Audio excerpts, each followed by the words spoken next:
Sa Toronto ngayong Miyerkules, nagkaroon ng business forum para sa mga Filipino business leader tungkol sa pakikipag-ugnayan ng Pilipinas at Canada.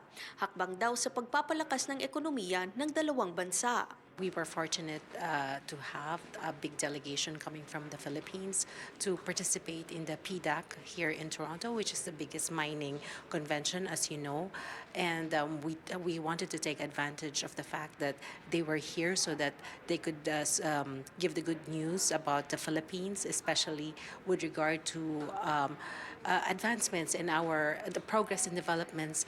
Sa pakikipagtulungan sa Canada, tinututukan daw nila ang mga industriya tulad ng agrikultura at ngayong linggo, ginawang prioridad ang sektor ng mining. Nakausap din natin yung mga iba't ibang ministro, kagaya ni Minister Fideli on Economic Development.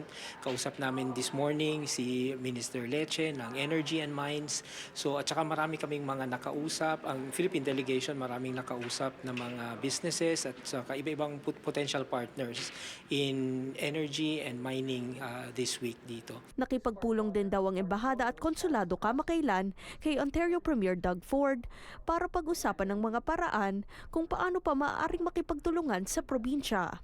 Kabilang dito ang education cooperation at credentials recognition.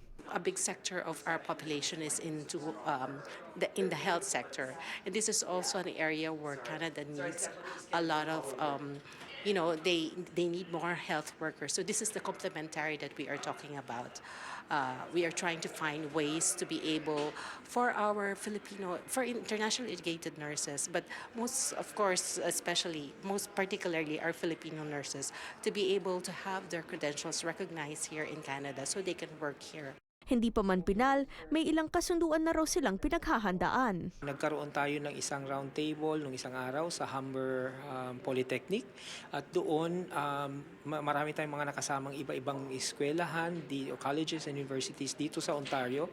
Tapos parang nagkasundo na magkakaroon tayo ng capacity building workshop later this year in Manila, dun sa campus ng Centennial University sa Pilipinas. Kinumpirma rin ni Ambassador Chan Gonzaga na nagsimula na ang pakikipagnegosasyon kaugnay sa binubuong free trade agreement ng Pilipinas at Canada. Target daw maipatupad ito sa katapusan ng taon. Kisha Balatbat, Omni News, Toronto.